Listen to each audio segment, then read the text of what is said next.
చిన్ని serial today episode. Madhu Maddy వాళ్ళ ఇంటికి వస్తుంది. వచ్చేసరికి మా నాగవల్లి అలాగే దేవ ఇంట్లో వాళ్ళందరూ ఉంటారు.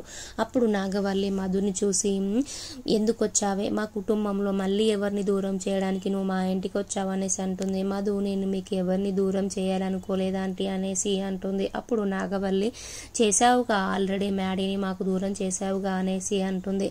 అప్పుడు మధుకి ఫోన్ వస్తుంది. అప్పుడు మధు కాల్ కట్ చేయపోయి లిఫ్ట్ చేస్తుంది. మ్యాడీనే ఫోన్ చేస్తాడు. అప్పుడు మ్యాడీ వాళ్ళ ఇంట్లో జరిగే మాటలన్నీ వింటాడు. అప్పుడు మ్యాడీ అంటే మధు మా ఇంటికి వెళ్ళిందా అనేసి అనుకుంటాడు. అలాగే వాళ్ళు మాట్లాడే మాటలన్నీ వింటూ ఉంటాడు. అప్పుడు మధు, ఆంటీ, నేను గుడిలో మా అమ్మకు మీరు అవమానించారనేసి నేను మిమ్మల్ని అలా అవమానించాను, కానీ మీరు అలా మ్యాడీ వాళ్ళ అమ్మని నాకు అప్పుడు తెలియదు కదా ఆంటీ, అప్పుడు నా వల్లే అలా జరిగింది, అవమానించాను, నన్ను క్షమించండి ఆంటీ అనేసి అంటుంది. అలాగే మధు దేవ దగ్గరికి వెళ్ళి, అంకుల్, నేను మీకు చేసింది తప్పే అంకుల్, నేను వరుణ్కు అలాగే లోహితకు పెళ్లి చేయడం నా తప్పే అంకుల్, నన్ను క్షమించండి, కొట్టండి, తిట్టండి, కానీ మ్యాడీని మాత్రం ఇంట్లోకి రానివ్వండి అంకుల్ అనేసి అంటుంది. అప్పుడు దేవ సైలెంట్గా ఉంటాడు. నాగవల్లి, నువ్వేంటే మాకు చెప్పేది, మేము మ్యాడీని తీసుకురావద్దా నువ్వు మాకు చెప్పాలా అనేసి తిడుతుంది. అసలు నువ్వు మాకు ఒక శనిగ్రహం లాగా పట్టుకున్నావే, నీ వల్లే మా పిల్లలు మాకు దూరం అయ్యారు, మాకు మనశ్శాంతి లేకుండా చేశావు అనేసి తిట్టి అప్పుడు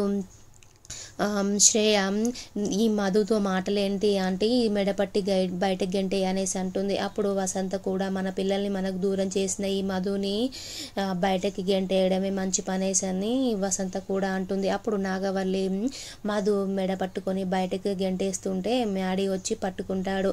అమ్మ, ఏంటి మీరు అలా చేస్తున్నారు, మధుని ఎందుకు అలా మెడ పట్టుకొని బయటకు గంటేస్తున్నారు, మధు నన్ను ఇంట్లోకి రానివ్వండి అనేసి మిమ్మల్ని అడగడానికి వచ్చింది, కానీ అవమానపడాలని రాలేదమ్మా, మధు ఎందుకు నువ్వు పదే మా అమ్మ వాళ్ళతో అవమానం పడతావు అనేసి అంటుంది.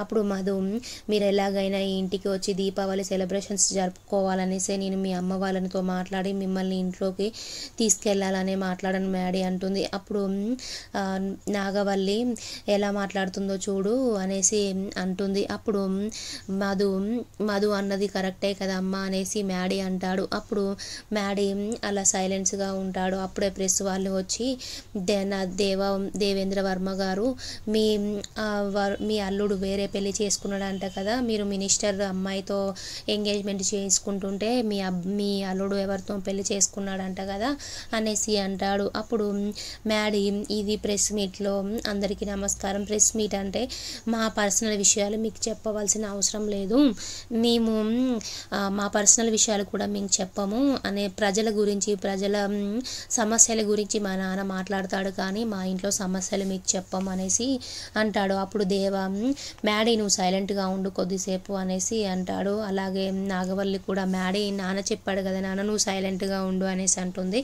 ఆయన సైలెంట్గా ఉండడు మ్యాడీ. అప్పుడు మ్యాడీ కొంచెం సైలెంట్గా ఉండవా అనేసరికి మధు చెప్పిన మాటలు విని సైలెంట్గా ఉంటాడు. అప్పుడు దేవకి కోపం వస్తుంది. అంటే నేను అలాగే నాగవల్లి చెప్పిన మాటలు వినడు, కానీ మధు ఒక్కసారి సైలెంట్గా ఉండమనగానే ఆ మాటలు విని సైలెంట్గా ఉంటాడా అనేసి కోపం వస్తుంది. దేవా ప్రెస్ వాళ్ళ దగ్గరికి వచ్చి, నన్ను అంటే ఇప్పుడు చెప్పను, దానికి సమాధానం తర్వాత చెప్తాను, కూల్గా ఉన్నప్పుడు చెప్తాను అనేసి అందరికీ నమస్కారం పెట్టి లోపలికి వచ్చేసి కూర్చుంటాడు. నా పరువు మొత్తం తీస్తున్నాడు మ్యాడీ, వరుణ్కి అలాగే లోహితకు పెళ్లి చేసి పరువు తీశాడు, ఇప్పుడేమో ప్రెస్ వాళ్ళతో ఎప్పుడైనా ఆలోచించి మాట్లాడే దేవా, ఇప్పుడేమో మ్యాడీ ఏది ఆలోచించకుండా ప్రెస్ వాళ్ళ ముందు మాట్లాడి నా పరువు తీశాడు అనేసి కోపంగా ఉంటాడు. అప్పుడు మ్యాడీ నాన్న అనేసరికి, ఇంకొకసారి నాన్న అని పిలుస్తామనుకో అస్సలు బాగోదు, వరుణ్ లోహితాన్ని వదిలిపెట్టి ఇంట్లోకి రమ్మంటే రావు, కానీ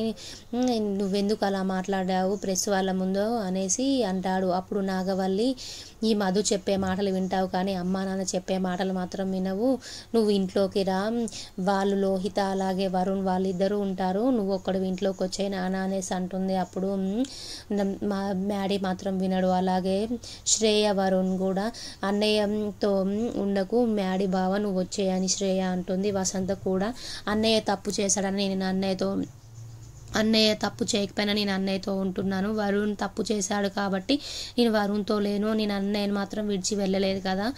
మ్యాడీ నువ్వు కూడా ఇంట్లోకి వచ్చాయి. వాళ్ళిద్దరూ తప్పు చేసి వాళ్ళు శిక్ష అనుభవించాలి. నువ్వెందుకు శిక్ష అనుభవిస్తున్నావు? మీ అమ్మ నాన్నకి ఎందుకు ఇంత శిక్ష వేస్తున్నావు? వరుణ్ తప్పు చేశాడు కాబట్టి వరుణ్ బయటే ఉంటాడు.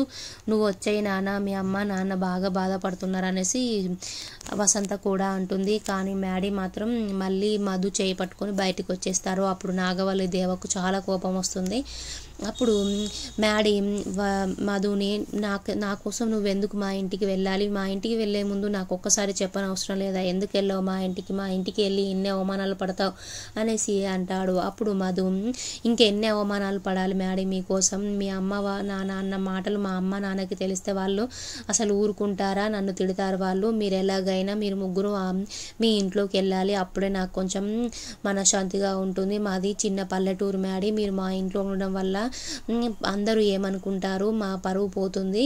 అందుకోసమే మీరు మీ ఇంట్లోకి వెళ్ళిపోండి. నా వల్లే మీరు బయటకు వచ్చారు కాబట్టి నేనే మిమ్మల్ని మీ ఇంట్లోకి తీసుకెళ్ళాలనుకొని అంకుల్ ఆంటీతో మాట్లాడాలనుకున్నాను. కానీ ఆంటీ అలా మాట్లాడేసింది అనేసి అంటుంది. అప్పుడు మ్యాడీ అంటే మీ ఇంట్లో ఉండడం వల్లనే నువ్వు అలా మాట్లాడుతున్నావు కదా, మేము వేరే దగ్గరికి వెళ్ళి ఉంటాంలే అనేసి అంటాడు. అప్పుడు మధు షాక్ అయిపోతుంది. అలా కాదు మ్యాడీ, మీరు మీ ఇంట్లో వెళ్తేనే మంచిగా ఉంటుంది, చూసే వాళ్ళకైనా కూడా బాగుంటుంది అనేసి అంటుంది.